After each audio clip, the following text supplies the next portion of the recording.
We're going to do what's being called the State of Children's App Huddle.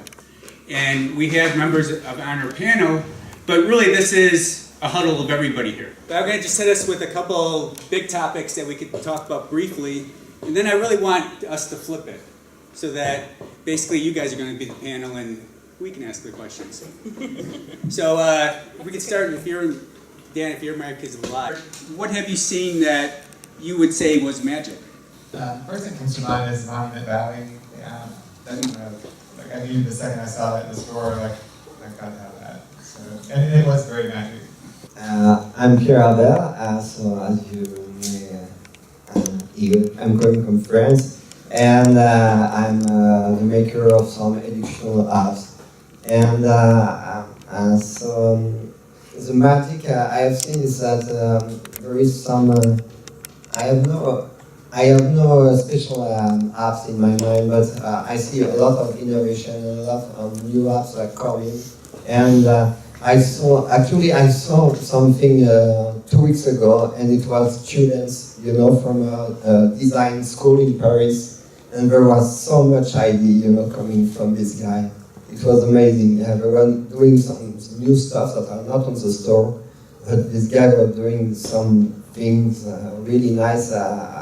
I like to talk about it, but it's nothing. But I think there is some great new stuff that will come soon, and it will be great for kids, or all kids, and for all kids.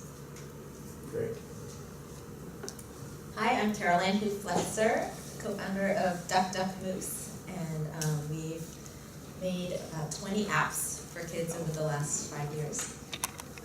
Magic for me, I think, is just the quality in general of the app. I mean, there's so many apps out there, and it's so noisy. But the landscape has completely changed from even just a few years ago.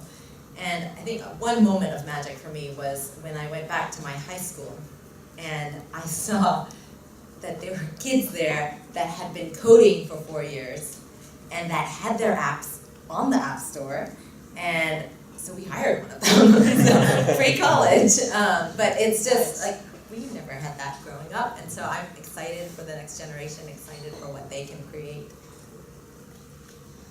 Hi, I'm McCormick from Learning Circle Kids, and something that pleased me recently was seeing that PBS has a way to track how kids are learning, and that is difficult to do.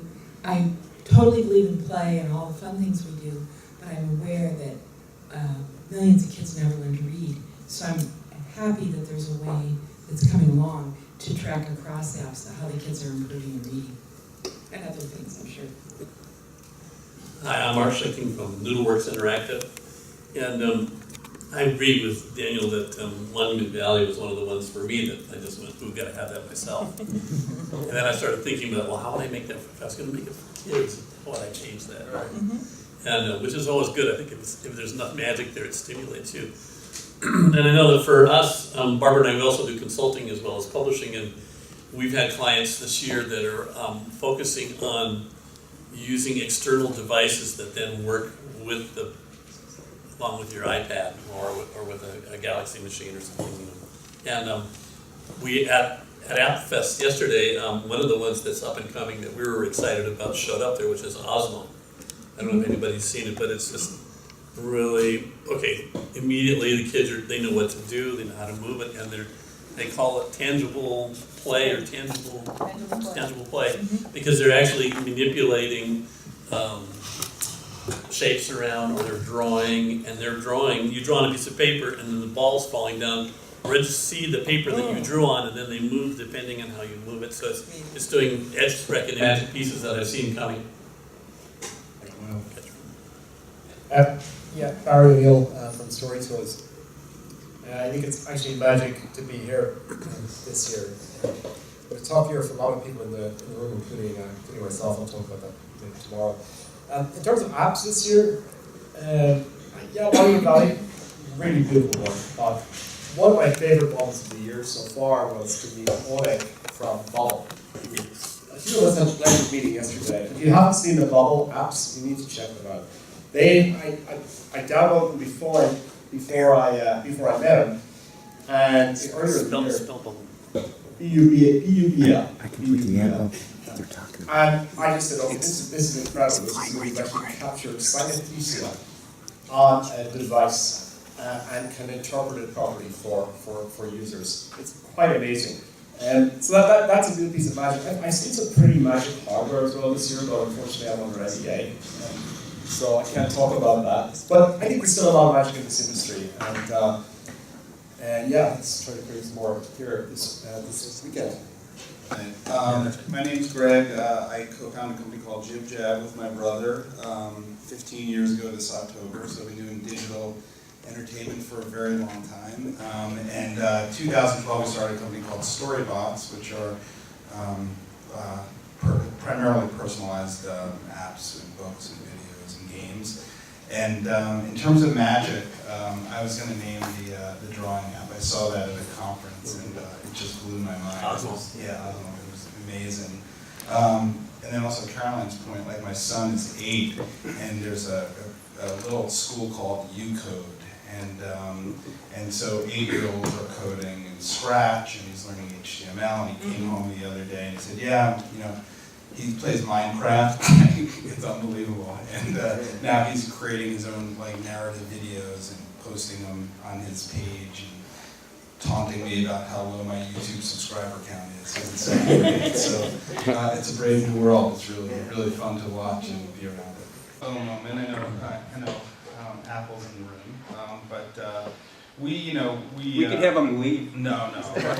Just temporarily. It actually worked out. There was we had built our business model on a cross-app subscription, and because we believe sincerely, and as parents, subscription is a good model if you believe in that the company you're subscribing with is going to produce a lot of quality content. Well, anyway, we found ourselves in September after being in market for over a year with the model. That the model was not going to be permitted. And so I think the uh-oh moment was, wow, we're on someone else's platform, and when they don't like what you're doing, you can be in real trouble. But on the flip side of that, we engaged in a conversation with Apple, and we're thrilled that they listened to us, and when we explained the benefits to the publishers, consumers, and to Apple, they actually permitted the model. So I think it was a little bit of an uh-oh and then also a relief that we were able to engage and kind of get through it. That's great.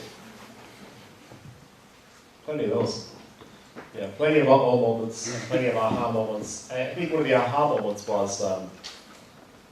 was sitting down. I actually was in Berlin at the Fox and Sheep conference. Anybody?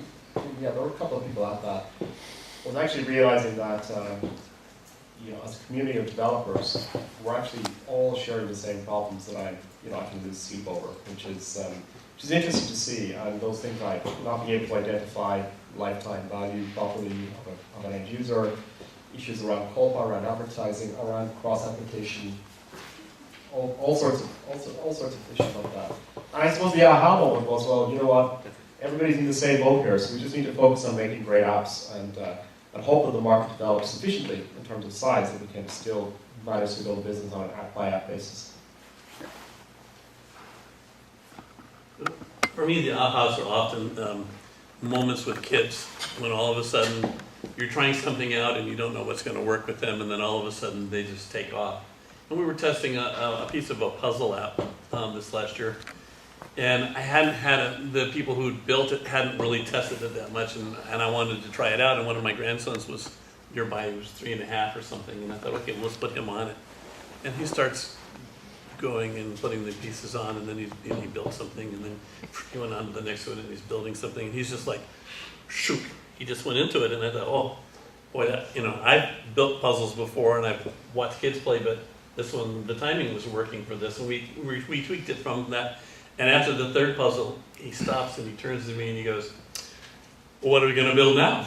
And he goes on to build another couple, and I thought, okay, that play pattern's solid. We can get the rest of it to be as good as that. And so I think for all of us, it's that moment when we know the play pattern is actually working for the kids, and you don't always know what it is. It's like, watching Angry Birds. It actually took me a while to remember, oh, that's boys knocking down blocks. You know, when you watch them build blocks, the next thing they want to do is knock them down. And it's Yes. like, here's a reason to knock down blocks. Well, no wonder it's a hit. I was working on my new app, Reader Bee, and met with a grandmother who was going to help me with testing in rural Washington State. And her daughter and her grandchild, who was about 16 months old, came up and was like, oh! And this is for like 5-year-olds. But she started patting it with her hand and just really liked it. So I made a pre-K version of it for this little tiny toddler girl. And the next day after she had just played with it, and I was running through it because it was really for bigger kids, she pointed at her grandma's coffee cup, and she was like, she didn't speak very well because she has a Spanish-speaking family that she lives with during the day. So she's just slow to speak, but she really wanted to know something about that coffee cup. And her grandmother said, oh, you want to know what that says? And she said, it says Starbucks, 16 ounces. And she went, oh. And I get chills all over. It's like, oh, what if kids could learn to read while they learn to talk? Or, you know, this, and I don't know research about that. You know, the kind of prevailing wisdom is to wait till they're 2, but this eagerness made me open up my app to those kids. And that little girl, I stayed in the basement of their home, and she'd come from next door and toddle down the stairs every morning and just run towards me and throw her arms around me and crawl in my lap and point at the iPad. It was iPad love, for covered love for dogs. But she just danced to, she had her own thing she wanted to do, dance to the songs, not play all the games that I had designed. But I love that. Oh. Great. You know, as I was saying earlier, this was the year for, you know, amazing quality and an amazing depth in apps, both if it's an educational app, the depth of the curriculum and adaptability in many cases, also just the depth of content in a lot of apps. It was also the year, I think, of where the market, particularly for indie developers, is becoming increasingly challenging with the amount of competition. And so I saw a presentation by App Annie the other day showing the top grossing apps in our space, and it was pretty much, you know, 90% dominated by big multimedia brands. So I think, you know, in the last year I've had so many conversations, and this was really the year that I've had this many conversations with indie developers saying, okay, we got to figure this out together.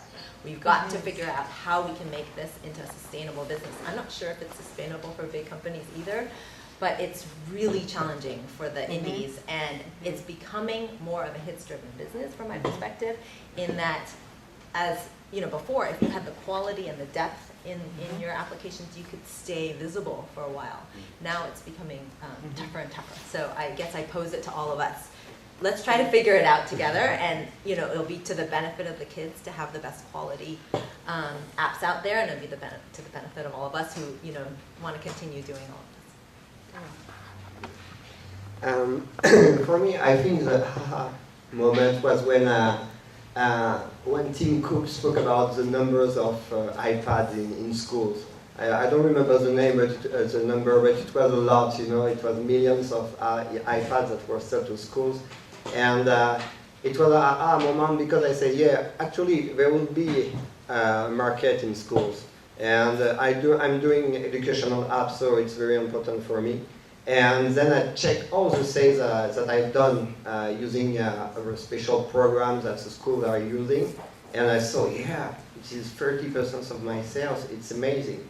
So it was the moment I think about it. Yes, there is not only the parents market, and the parents market, most of the parents are buying toys, not really educational apps. And so I thought, yeah, perhaps my business can also be profitable thanks to schools and not only parents.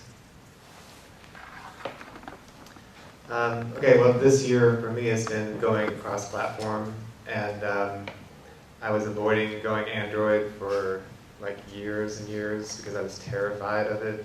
It just was so scary for whatever reason, and I just felt like there were so many devices and the support would be a nightmare. But I finally bit the bullet this year.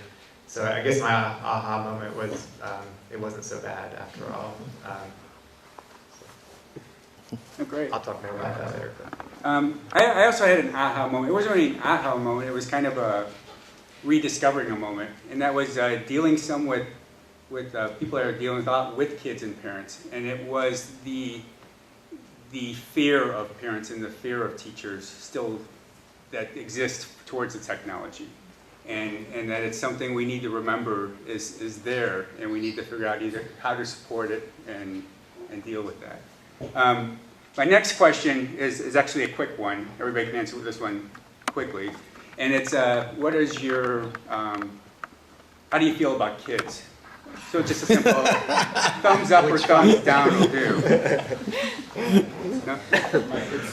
No, my next question is actually is, what, do you have any concerns of what you're seeing kind of as in the future of where apps are going? Do you see any roadblocks or things that you're kind of concerned you might have to deal with, or everybody might have to deal with? And it could be anything at any level. And you look like you're ready. I'll just say, like, the ability to communicate in apps with other people and how younger kids are gravitating towards games where you can't, I'm talking about me as a parent, not me as an app company owner, like, that you can't control. And it's not really practical to try to kind of blacklist. Tell your 8-year-old son he can't play, Clash of Clans, or, you know what I mean? How sophisticated even kindergartners are about media and the type of games that they're playing, and more than the messaging in it. So that's my kind of biggest, my biggest, fear when I look at kind of digital technology and kids. Great. Yeah, there's a few. Actually, we had this before WWDC, and I would have said discovery remains to be a huge challenge. I think Apple have done something superb, which is introducing video previews of the App Store. Apple could stay in the room right now. I think, I think that is actually going to make a remarkable difference for parents to discover the quality of the app before they download the app. And that, I really think it's going to make a huge difference to all of our business. So I think that's getting a little bit easier. Of course, it's still the question of the funnel. There's so many apps and which ones are actually purchased, but we're seeing changes on that all the time. I'm kind of disappointed that we didn't see the FTC make some moves on certain app companies and post-COPPA. Like, you introduce these new revised rules, and COPPA continues to be a concern. It's obviously a concern for you. Well, me as a parent, although my daughter is just 13 now, but I really thought we'd see some takedowns, and I'm really sorry that we haven't. So that continues to be a concern. So we introduce legislation, then you don't do anything about it. Yeah, there were two. Okay. Now, my biggest concern seems to be the saturation of the marketplace that we've talked about, and that the search engine in the Apple Store still sucks pretty bad, and so it's hard to find things, or find them by category even is difficult. You don't know the name already, but this is a cycle that I've seen so many times where we come into a mature market, and when we get the mature market, we get, as Carolyn was saying, you get the brand names, and so Dora, anything is going to sell, but that doesn't mean, even if it's not a good app, it's just because the kids know it and they've had a television show, or if Disney, I remember when The Lion King came out and they made the Lion King storybook, and it was crap, but they sold a lot of them because they had them, What kind of app? I'm sorry, it was a CD-ROM. Oh, okay. When they came out with a CD-ROM, I'm showing my age here. Back in the 40s. Yeah, way back in the olden day, but it was a bad program, but it sold a lot just because it had this movie that everybody had emotional connection to. So I think the real trick at this point is how do we break out of that, that kind of piece, and sometimes you have to wait till you get to the next piece of technology, the next wave that comes through, and be ready for it, because it's like every 7 years we watch these cycles come through. But or you really do a breakout hit product, something that's really innovative and seems to be the thing. And it's sad because I love it when in the early part of the stage you have more garage bands, you have more smaller independent developers can get in and make something, and you know, almost everybody here made apps early on, and that's why you're still alive. Yeah. It's because you made a lot on your first ones. So. I similarly am concerned about very young children finding things that, like, especially through me. One of our words that we work with our children is apple, so I found all these wonderful things like a bee flying into one blossom of an apple and just diving around through it. It's like gorgeous. But I know in one program how to keep it from getting to other videos, which I don't want them anywhere near, but I don't in YouTube.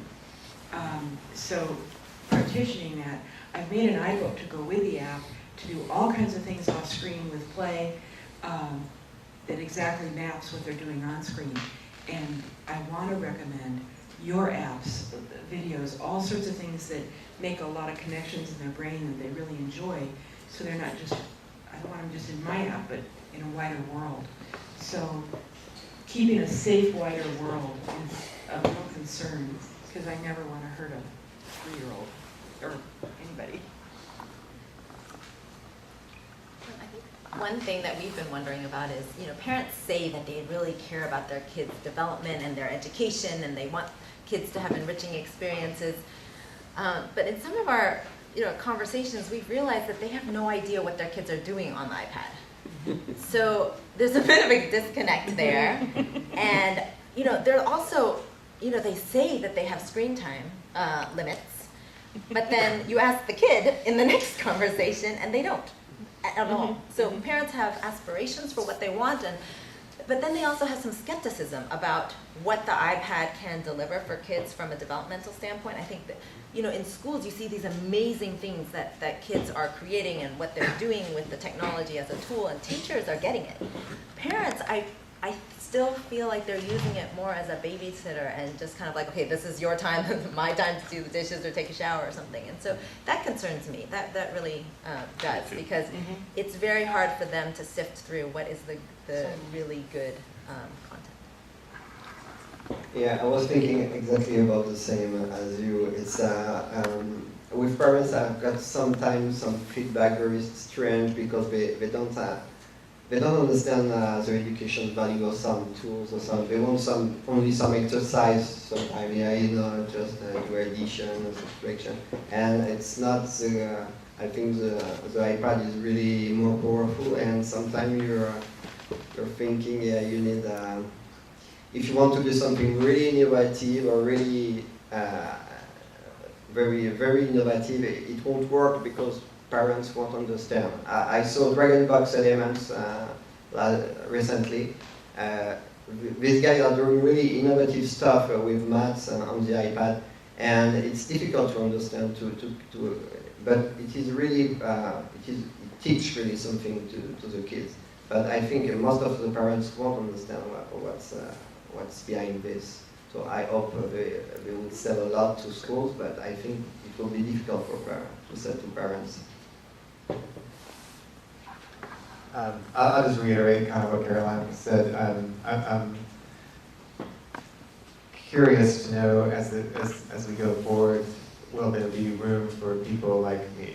You know, so the reason I got into making apps is because it seemed like a point in time where a single person could make an app that millions of people see. And I thought that was the wonderful thing about making apps, is that you could have this singular vision. So I do worry when I see the Nickelodeons and so forth start crowding the educational charts. So I don't like stay awake at night, but I just wonder, like, is our little piece of the pie, you know, getting smaller and smaller? And what can we do about it, like Caroline asked? Don't worry with Texas States, I think. It will stay at the top forever. Great. It's an evergreen. So I've got one more, and that is one of the great things here, and I think one of the greatest resources we have here at Duster Magic is this group of people that is sitting in this room. And so if we were to keep the conversation going with everybody here, what would you like to see those discussions to be about? So basically, what questions you have for pretty much all the amazing people in this room. And if we could take a couple of them, we could actually get some microphones going out here. So does anybody here have a question that they would like to hear from pretty much our big huddle? Yeah, just to pick up on the topic of discovery and what parents want and need. I think as both a parent now and having worked at Leapfrog as director of learning and helping people with services that like Kindertown and Yogi Play and others help parents find things, I know that for the most part parents do have good intentions, but they don't have the time. And when push comes to shove, you gotta take that shower. You gotta do the other things, and you just really need a good enough babysitter. So I think the discovery system that's gonna be the most important are gonna be teachers. When teachers and school districts adopt your apps and they recommend them, that's going to be close to parents, and that's going to be a big win. Designed for schools. Yeah, I want to second that. When I did Living Books, when Scholastic started selling them at the book fair, our sales went up incredibly following that same piece. When recommended by teachers was huge for us. I think we have time for maybe one more or two more, but I think we're going to have to be getting to dinner. Anybody else have something they would like? You have a mic? Yeah, based off teachers, I think the key question is how can we make a teacher's life easier? And if we build an app to make a teacher's life easier, they'll give it to parents automatically. So that's a question for all of us, how can we make a teacher's life easier? Here. I heard you talking back there. Want to share anything with the group? Listen to them because when I see the writing, cursive writing wizard. First 2 years. Okay, but it's cursive writing and it's up there, and that rings the bell across every curriculum. If you talk to teachers, they'll tell you what they want, and if you give them what they want, they'll buy it. I think that's really great. It's good advice. I think I work for Curriculum Associates, and we work with a lot of teachers, and I think the struggle that we had is that we have to deliver what teachers know they want, which is not always what they really want or what they really need. So you have to say, what do you know you need, which can be a really small part of what kids need. And we struggle a lot with that balance of how do you deliver things that we know teachers need, because they have maybe less of a background in math or literacy. So we have experts that say this is how you should teach reading, and teachers may not know that that's the best way. It's the new research, it's all this new stuff, and we are sort of stuck in this rock and a hard place of how you deliver what teachers say they want and what you think they really need. I think that's not a question we have answered yet. But if you have answers, please let me know.